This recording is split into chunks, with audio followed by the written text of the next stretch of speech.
Baik, terima kasih untuk Ibu Ilan yang sudah membawakan deklarasi pada malam hari ini. Baik, Bapak Ibu semuanya, kita akan diberkati dengan firman Tuhan malam hari ini yang akan dibawakan oleh Bapak Pendeta Eka Agus Budianto. Waktu dan tempatnya kami persilahkan. Shalom, puji Tuhan. Shalom, shalom. Shalom, Pak. Terima kasih. Shalom, Pak. Shalom semuanya. Ya, perkenalkan saya Eka Budianto ya.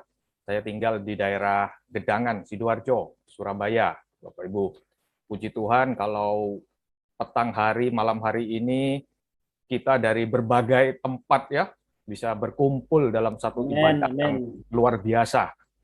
Kalau mau dikatakan mungkin Tuhan sedang mengatur melalui pandemi ini untuk melipat gandakan pekerjaannya, salah satunya adalah dengan sarana seperti yang kita lakukan pada malam hari ini. Kalau dulu kita terbatas tempat, sekarang kita tidak terbatas lagi oleh tempat. Amin. Ya, sebelum kita memulai untuk sama-sama belajar sebagian firman Tuhan, mari saya mengundang kita semua untuk berdoa sejenak untuk mengundang Roh Kudus berkuasa atas setiap kita. Roh Kudus, ini kami Tuhan. Kami tahu Engkau sudah menyertai kami dari awal ibadah ini Tuhan. Dan kami tahu Engkau juga akan menyertai sampai pada akhirnya nanti. Oleh sebab itu Roh Kudus saat ini kembali kami mengundang Engkau Tuhan untuk lebih kuat lagi mencengkeram setiap kami. Ambil alih Tuhan tanpa terkecuali. Dimanapun kami berada saat ini, ambil alih Roh Kudus. Engkau yang pegang kendali, Engkau yang kuasai Tuhan. Terjemahkan Tuhan setiap firman-Mu ke dalam hati setiap anak-anak-Mu. Karena tidak ada manusia yang bisa membuat seseorang mengerti apa yang Kau kehendaki, kecuali Engkau sendiri. Maka kuasai sekarang setiap kami Tuhan, silahkan Kau ambil alih tepat seperti yang Engkau kehendaki. Haleluya. Amin. Ya Bapak Ibu, malam hari ini saya mengajak kita semua untuk belajar mengenai jangan tinggalkan arena. Jadi tema kita malam hari ini, jangan tinggalkan arena. Rasul Paulus pernah mengatakan, bahkan berkali-kali ya, mengatakan bahwa kita ini seperti di dalam suatu pertandingan, katanya. Hidup kita ini seperti dalam satu pertandingan, satu perlombaan. Nah, kalau ada pertandingan, pasti ada gelanggangnya, pasti ada arenanya. Nah, Rasul Paulus mengingatkan supaya kita mengakhiri pertandingan dengan baik sampai pada akhirnya nanti. Jadi, kita tidak boleh meninggalkan arena kita. Nah, yang dimaksud dengan meninggalkan arena, dengan konteks ini, kita bisa mengetahui bahwa tentu ada dua macam, Bapak Ibu. Yang pertama adalah meninggalkan arena pertandingan itu sendiri. Jadi kita keluar dari arena pertandingan. Nah, dalam hal kehidupan kita, arena pertandingan kita adalah hidup kita sendiri. Adalah hidup yang sedang kita lakukan ini. Jadi, kalau kita keluar dari arena, berarti ya kita keluar dari hidup kita. Kita hanya bisa berhenti bertanding apabila kita sudah meninggal, apabila kita sudah tidak hidup lagi. Kita keluar dari arena. Udah, itu selesai ya, Bapak Ibu, itu sudah selesai. Tapi ada juga meninggalkan arena yang kedua. Ini yang mungkin jadi pembahasan menarik buat kita. Kita mungkin pernah mendengar satu pepatah lama yang mengatakan singa yang tersesat akan ditertawakan oleh kawanan serigala. Nah, pepatah ini mengandung pengertian bahwa apabila seseorang yang diumpamakan sebagai singa itu adalah raja hutan yang terkuat, yang terhebat, terganas. Tetapi apabila itu singa ini keluar dari tempat di mana dia kuat, dari arena di mana dia perkasa, keluar dari habitatnya, maka dia akan menjadi lemah. Dan dia akan ditertawakan oleh serigala, yang mestinya tidak level dengan dia, bukan lawannya. Jadi, kalau kita kuat di suatu tempat, belum tentu kita kuat di tempat lain. Ini, jadi arena yang dimaksud adalah arena di mana kita kuat. Ikan hiu misalnya ya, ikan hiu itu begitu luar biasa, sangat ditakuti, sangat mengerikan. Tapi apabila ikan hiu itu nyasar ke sungai misalnya, mungkin ikan hiu itu akan diserang, dititili, dikeroyok dan mati oleh ikan piranha misalnya, karena dia kehilangan kekuatannya. Apalagi kalau di darat, waduh, sangarnya tidak ada sama sekali. Waduh, kita bisa dipotong-potong buat sop, buat sate, buat apa mungkin, karena dia keluar dari habitatnya. Nah, begitu juga kita manusia ini, kita juga tidak boleh meninggalkan di mana arena di mana kita kuat. Kita semua punya satu arena, punya satu habitat di mana kita ini kuat. Dan salah satu tipuan iblis yang terus gencar dilakukan adalah membujuk kita untuk keluar dari arena di mana kita kuat ini. Salah satu cara iblis untuk menggocoh, mengalahkan, dan menghancurkan manusia adalah dia akan membujuk kita untuk meninggalkan arena di mana kita ini kuat. Kita akan melihat satu contoh di dalam Alkitab ya, 1 Samuel 17. 1 Samuel 17, kita akan baca ayat 1-4. Ini kisah Saul. Saya percaya kita semua tahu kisah ini, tapi lihat ada satu pesan Tuhan yang luar biasa di sini. 1 Samuel 17, saya bacakan ayat 1 sampai ayat 4. Orang Filistin mengumpulkan tentaranya untuk berperang. Mereka berkumpul di Soko yang di tanah Yehuda dan berkemah di antara Soko dan Aseka di Efes Damin. Saul dan orang-orang Israel juga berkumpul dan berkemah di lembah Tarbantin. Mereka mengatur barisan perangnya berhadapan dengan orang Filistin. Orang Filistin berdiri di bukit sebelah sini, dan orang Israel berdiri di sebelah sana. Dan ada lembah di antara mereka. Lalu tampillah keluar seorang pendekar dari tentara orang Filistin, namanya Goliat dari Gad. Tingginya 6 hasta sejengkal. Jadi peperangan ini sudah diatur, ya, satu kelompok di sebelah sini, satu kelompok di sebelah sini. Saul dengan pasukannya, orang Filistin dengan pasukannya. Tiba-tiba muncul satu orang yang bernama Goliat. Kita lompat ke ayat 8. Kita lompat ke ayat 8. Ia berdiri dan berseru kepada barisan Israel. Katanya kepada mereka, "Mengapa kamu keluar untuk mengatur pasukan perangmu? Bukankah aku seorang Filistin, dan kamu adalah hamba Saul? Pilihlah bagimu seorang, dan biarlah ia turun untuk mendapatkan daku." Lompat langsung ke ayat berapa ini? 11. Ayat 11. Ketika Saul dan segenap orang Israel mendengar perkataan orang Filistin itu, maka cemaslah hati mereka dan sangat ketakutan. Ya, ayat-ayat yang kita baca ini, kita sudah dapat gambaran suasana di arena peperangan itu, ya Bapak Ibu. Kalau kita mau teliti, sebetulnya ada hal yang sangat janggal, sangat aneh. Kenapa? Ayat 11 mengatakan, Saul dan pasukan Israel cemas dan ketakutan. Aneh sebetulnya. Kenapa aneh? Saya katakan aneh. Karena tidak pernah tercatat sebelumnya bahwa pasukan Saul itu kalah dalam peperangan. Coba kalau kita baca sebelum-sebelumnya. Saul selalu menang, disertai Tuhan, pasukannya dahsyat. Saul dan Daud itu, waduh, nama yang sangat menggentarkan. Yang lawan dengar aja sudah gemetar, sudah ketakutan. Dan sekarang, Saul lengkap dengan pasukannya, berhadapan dengan pasukan Filistin. Ini pasukan Saul, pasukan yang tidak pernah kalah.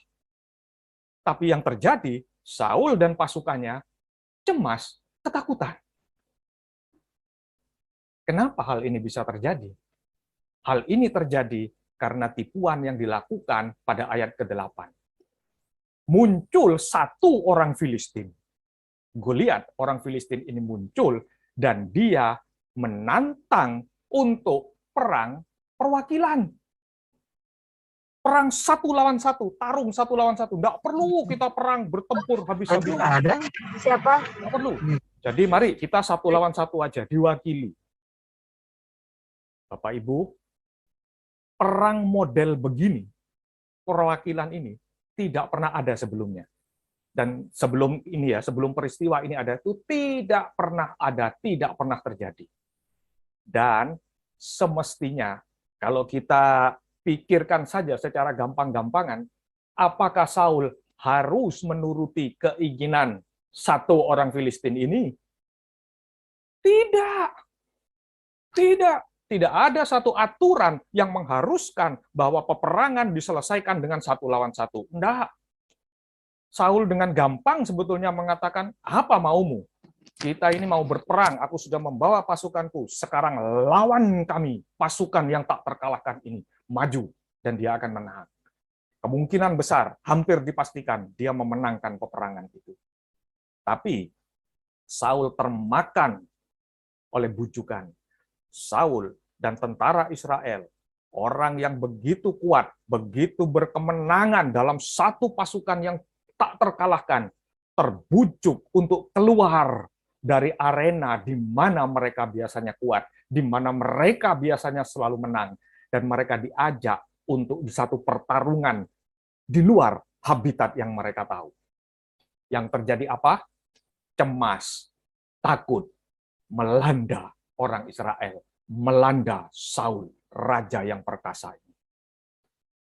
Jika seseorang keluar dari habitat di mana dia keluar, di mana habitat di mana mereka kuat, cemas dan takut pasti akan melandanya.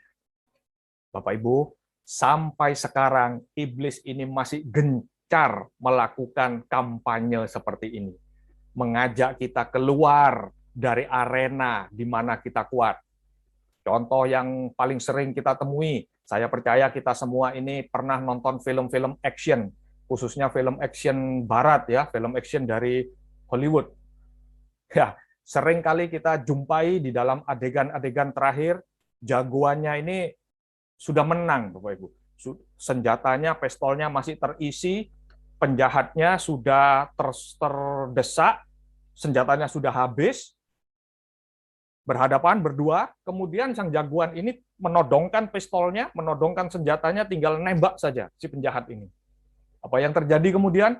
Penjahatnya melemparkan pistolnya, menandakan dia sudah tidak punya senjata api lagi.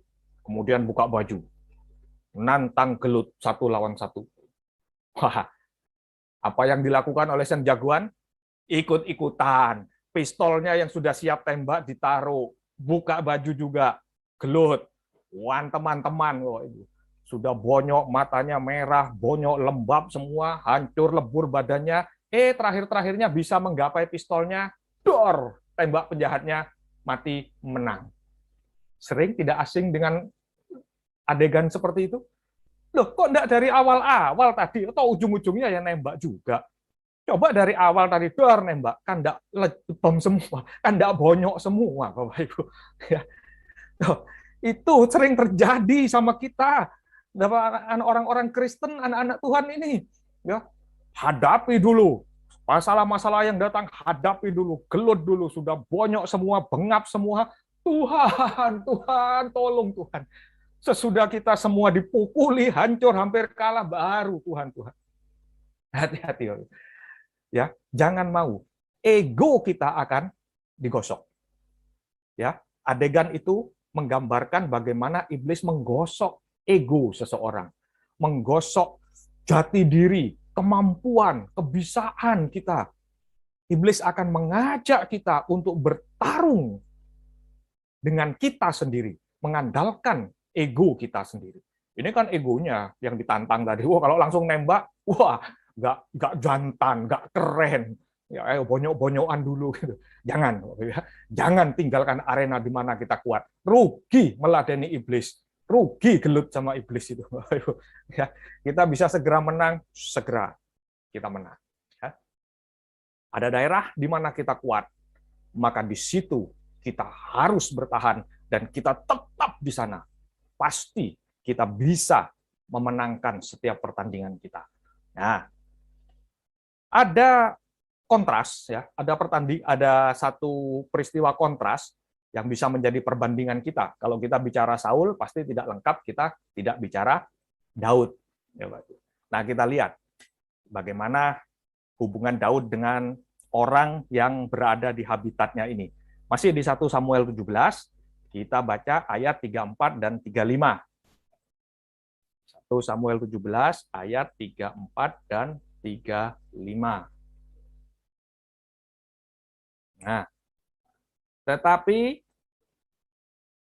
Daud berkata kepada Saul, "Hambamu ini biasa menggembalakan kambing domba ayahnya. Apabila datang singa beruang yang menerkam seekor domba dari kawanannya, maka aku mengejarnya, menghajarnya, dan melepaskan domba itu dari mulutnya. Kemudian, apabila ia berdiri menyerang aku, maka aku menangkap janggutnya, lalu menghajarnya dan membunuhnya." Nah, saya punya pertanyaan. Menurut Anda semua, menurut Bapak Ibu, Daud melawan beruang dan melawan singa ini dengan kawan-kawannya atau sendirian? Sendirian. Betul, dia menggembalakan kambing domba sendirian. Maka ketika dia ada ancaman, ketika harus melawan beruang yang mengancam dombanya, mengancam ada singa yang berusaha mencuri kambingnya, Daud melawan mereka ya, melawan binatang-binatang itu sendirian. Jadi Daud sudah terbiasa bertarung sendirian. Daud biasa dengan pertarungan 1 lawan 1. Nggak masalah buat Daud. Bahkan dia bukan anggota pasukan khusus mungkin ya, bukan anggota Navy SEAL itu, tidak. Daud tidak pernah itu. Daud adalah orang yang biasa bertarung dengan dirinya sendiri. Maka ketika dia harus terlibat, maka ketika dia datang ke arena pertempuran itu, di mana ada orang Filistin, ada Goliat yang menantang Saul 1 lawan 1, Daud kaget. Daud lihat, loh ini apa-apaan ini? Kok cuman gara-gara ditantang oleh 1 orang, sampai rajaku, sampai pasukan Israel yang pasukan Tuhan ini, kok jadi ketakutan? Daud ada perasaan takut? Daud ada perasaan cemas dengan ancaman tantangan Goliat? Tidak ada. Kenapa? Itu adalah habitatnya Daud. Itu adalah arena di mana Daud kuat. Itu adalah arena di mana Daud merasakan penyertaan Tuhan bersama dengan dia. Maka ketika Goliat mengatakan, "Aku datang kamu ke sini, aku akan mencincang engkau, aku akan berikan dagingmu kepada burung-burung, kepada binatang di padang ini." Daud getar, "Oh tidak." Dia menjawab, "Hei, engkau mendatangi aku dengan tombak dan pedang. Aku mendatangi engkau dengan Jehovah Tsebaot bersama dengan aku. Aku mendatangi engkau dengan kuasa Tuhan bersamaku. Dan aku akan menghancurkan engkau." Kenapa dia bisa berkata begitu? Karena Daud biasa merasakan penyertaan Tuhan di dalam kesendiriannya. Di dalam dia bertarung sendirian, dia rasakan di situ kuasa Tuhan ada bersama dengan dia. Dan di situ dia kuat. Di situ dia luar biasa. Bapak Ibu, arena di mana kita, orang Kristen, pengikut Tuhan Yesus itu kuat, adalah arena di mana kita berada di dalam penyertaan dan di dalam arahan Tuhan. Arena habitat kita adalah saat kita berlutut di hadapan Tuhan. Saat kita bersujud, minta arahan, minta petunjuk apa yang harus dilakukan. Letakkan Tuhan sebagai pemimpin kita, sebagai pembimbing setiap langkah yang harus kita ambil. itulah habitat kita. Itulah habitat di mana kita kuat. Kalau kita mulai diajak keluar oleh iblis, jangan tinggalkan arena di mana kita kuat. Datang kepada Tuhan, tetap minta petunjuknya, tetap minta arahnya. Jangan mulai belajar untuk menghadapi masalah yang datang dengan kekuatan, dengan kemampuan kita. Jangan mulai berani-berani karena satu pencapaian kita, kemudian kita merasa pasti bisa untuk menghadapi masalah-masalah kita yang sedang dihadapi sekarang. Jangan. Kalau ego kita sudah mulai tergosok, seperti yang tadi sudah kita bahas, ego kita mulai diajak, kalau gini sih aku bisa. Kalau ini sih pasti teratasi. Kalau engkau mulai dibawa ke sana, maka cemas dan takut akan mulai bisa masuk ke dalam hidup kita dan merampas damai sejahtera kita. Kalau cemas dan takut sudah masuk, kita akan hidup dalam kepanikan. Contoh yang gampang baru-baru ini saja, ketika ras bulan Juli kemarin, semua orang, termasuk beberapa orang-orang Kristen yang cukup punya uang, memborong tabung oksigen misalnya. Panik. Tabung oksigen semua diborong, taruh di rumahnya, 2 biji semua. Kenapa? Jaga-jaga. Loh, kok jaga-jaga sakit? Enggak. Loh, enggak ada yang sakit? Enggak. Kenapa? Jaga-jaga. Takut, cemas. Bukan hanya masalah pandemi sebetulnya. Pandemi ini Tuhan Yesus sudah pernah memenangkan kok. Kalau masih ada di antara kita terselip pesan ini, kalau masih ada di antara kita yang malam hari ini merasa cemas dan takut akan adanya pandemi ini, ingat, Tuhan Yesus sudah pernah menang atas pandemi. Flu Spanyol dulu Tuhan Yesus sudah kalahkan, sudah menang, orang-orang Kristen sudah menang. Ada MERS, ada SARS, ada flu babi, flu burung, flu Hongkong, flu apapun dulu. Tuhan sudah menang. Flu-nya tetap sama. Kalau sekarang dia mau datang dengan varian 19, nanti beta, nanti mu, nanti apapun, tetap selama engkau di habitatmu, engkau menang bersama dengan Tuhan. Tetap engkau akan sanggup mengalahkan, mengatasi semuanya, asal engkau bersujud, berlutut, dan minta arahan petunjuk daripada Tuhan. Arena di mana kita kuat adalah arena di sana kita berada. Dan arena ini bisa berbeda-beda dalam setiap orang. Kita tahu Daud merasakan di dalam kesendiriannya. Mungkin ada orang-orang yang merasakan bagaimana dia merasakan hadirat Tuhan, bagaimana dia merasakan pimpinan tuntunan Roh Kudus, sesuatu yang lawatan terjadi dalam dirinya ketika dia memuji Tuhan. Silahkan, perkuat itu. Mungkin ada yang merasa ketika berdoa, ketika bersujud, berdoa, ada dirasakan begitu kuat. Lakukan itu habitatmu. Ada yang justru ketika berbahasa roh, lakukan. Ada yang justru ketika bekerja, ketika berkarya, dia merasakan Tuhan membuka jalan begitu luar biasa, Tuhan menciptakan peluang-peluang yang indah. Lakukan. Tetap lakukan, tetap minta petunjuk arahan Tuhan. Ini yang membuat Daud itu berkenan, Bapak Ibu. Ya, jadi jangan sampai di awal, kalau kita sudah membahas sampai sejauh ini, kita mengerti, kemudian kita memulai, kita memulai. Lalu suatu saat ketika sudah berhasil, ketika level kita sudah diangkat oleh Tuhan, kemudian kita mulai lagi terbujuk untuk keluar dari habitat kita. Jangan. Belajar dari Daud. Belajar dari Daud di peristiwa Siklag. Peristiwa Siklag itu ayat berapa ya? Kita baca sejenak saja. 1 Samuel 30 ayat 6 sampai 8. 1 Samuel 30 ayat 6 sampai 8.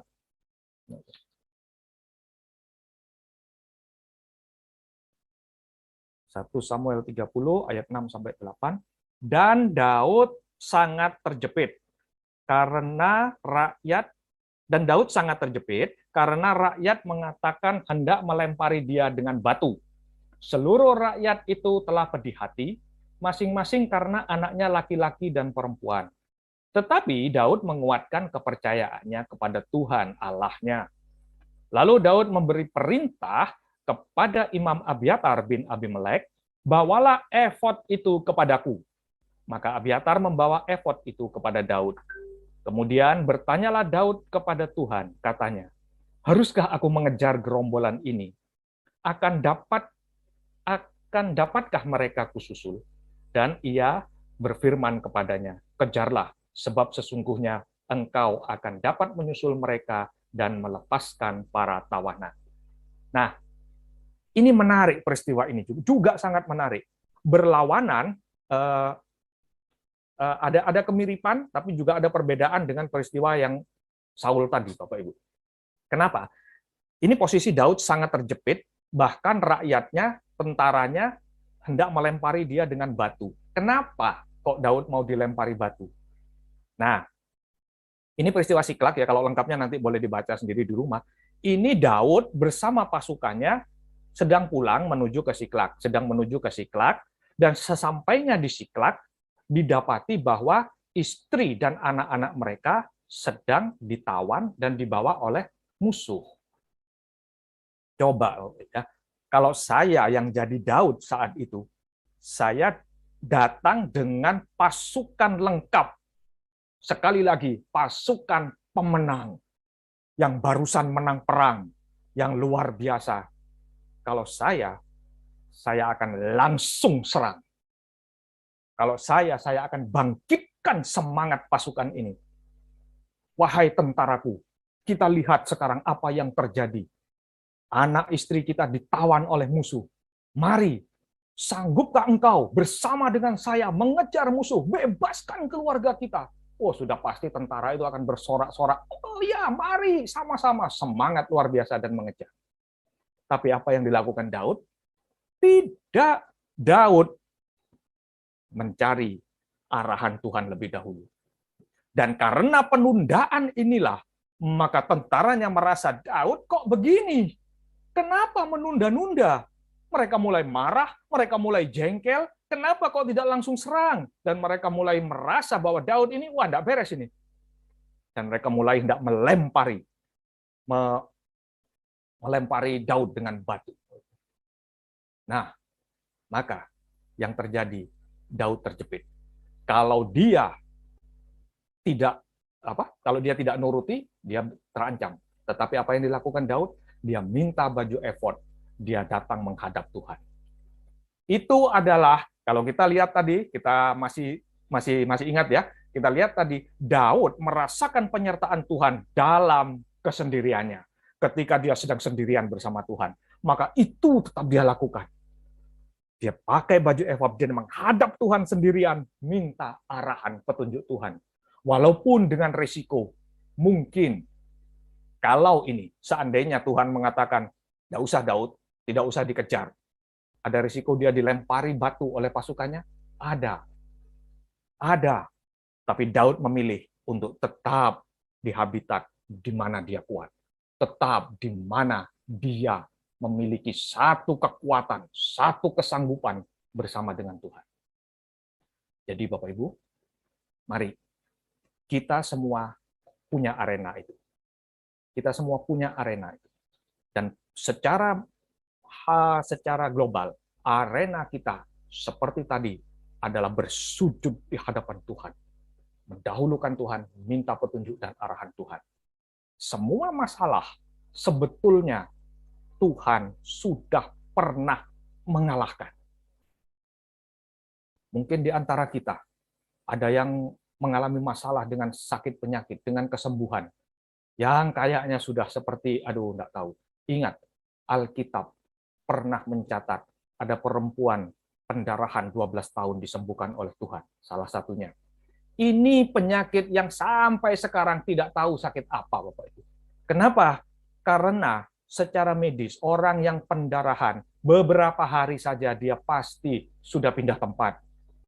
Maksudnya dari dunia pindah ke tempat abadi. Tapi ini 12 tahun pendarahan, dan tidak tahu sakit apa. Tuhan Yesus pernah sembuhkan. Orang yang sedang memiliki kesulitan dengan berkat, dengan pekerjaannya, Tuhan tunjukkan pada peristiwa Obed Edom. di mana ketika Tuhan disenangkan, di mana ketika Tuhan didahulukan, tabut itu didahulukan, Obed-Edom diberkati luar biasa. Tabut Allah menjadi kutuk ketika dibawa oleh pasukan Daud. Tapi ketika sampai di rumah Obed-Edom, dia berubah menjadi satu berkat yang luar biasa. Ini juga satu rahasia yang luar biasa. Tuhan bisa balikkan. Yang kesulitan dengan pekerjaan, ingat peristiwa Rufus, anaknya Simon Kirene. Bagaimana karena apa yang dilakukan oleh Simon Kirene? Rufus, anak daripada Simon Kirene, diberkati secara materi luar biasa sampai kelak dia menopang pelayanannya Paulus. Orang yang mungkin saat ini bisnisnya sedang terlibat hutang piutang yang bukan karena kesalahan kita, yang sedang bulet. Ingat, Alkitab pernah mencatat ada bendahara tidak jujur yang dipuji oleh Tuhan Yesus yang bisa membuat hutang piutang dibalikkan. Ajaib. Tuhan kita itu ajaib. Tuhan kita itu luar biasa. Nah, oleh sebab itu, pesan malam hari ini, mari jangan ada di antara kita yang meninggalkan arena di mana kita kuat. Jangan ada arena yang kita habitat di mana seharusnya kita berada, kemudian kita beralih karena pengaruh-pengaruh dari kanan kiri, karena pengaruh-pengaruh dari tetangga, dari teman, dari rekan bisnis. Tidak. Ingat, kekuatan terbesar kita jika kita berjalan hanya dengan yang diarahkan oleh Roh Kudus. Apapun itu. Nah, mari, kalau sebentar, sebelum kita melangkah, ya, firman Tuhan, inti daripada firman Tuhan, jangan tinggalkan arena pada malam hari ini sudah tersampaikan. Dan sebelum ke berikutnya, saya akan mengajak kita semua untuk berdoa secara korporat dahulu, kemudian saya akan serahkan kepada yang berikutnya. Mari Bapak Ibu, saya ajak kita semua saat ini tutup mata. Mari malaikat Tuhan, Roh Kudus, Engkau utus malaikatmu kepada setiap anak-anakmu saat ini Tuhan. Di tempat di mana mereka berada saat ini, biarlah mereka boleh merasakan ada hadirat daripada kuasa Allah. Ada hadirat daripada sosok surgawi itu ada di sebelah mereka, ada di depan mereka, ada di belakang mereka. Lihat setiap anak-anakmu saat ini. Kalau ada di antara anak-anakmu, kalau ada di antara Bapak Ibu yang saat ini sedang berkutat, sedang berdoa tentang penyakitnya, tentang apa yang sudah dialami sampai saat ini, sudah lama tidak ada jawaban. Engkau kuat apabila engkau ada di habitatmu. Dan biarlah engkau lihat dengan mata imanmu pada malam hari ini, bahwa kuasa Tuhan itu sedang mengalir. Malaikat sedang menumpangkan tangan kepadamu, sedang mengalir untuk menyembuhkan engkau. Beri kesempatan kepada bala tentara malaikat untuk bekerja atas engkau. Jika engkau sedang berkutat untuk masalah bisnismu, untuk hal-hal ketidakadilan yang sedang engkau alami, lihat dengan mata imanmu saat ini. Lihat dengan mata imanmu. Ada bala tentara malaikat yang menyertai engkau, yang turut bekerja untuk menyelesaikan permasalahan. Jangan engkau maju dengan dirimu sendiri. Jangan engkau berani ke depan dengan kemampuan dan pencapaianmu sendiri. Tapi biarlah seperti Gehazi yang dicelikkan matanya, kita boleh melihat bala tentara Allah itu di depan kita. Kalau engkau yang ada permasalahan dengan masalah keluarga, Tuhan pernah kembalikan keluarga Ayub dengan luar biasa. Dan Tuhan juga bisa kembalikan. Lihat dengan mata imanmu. Kembalikan dalam dunia rohnya.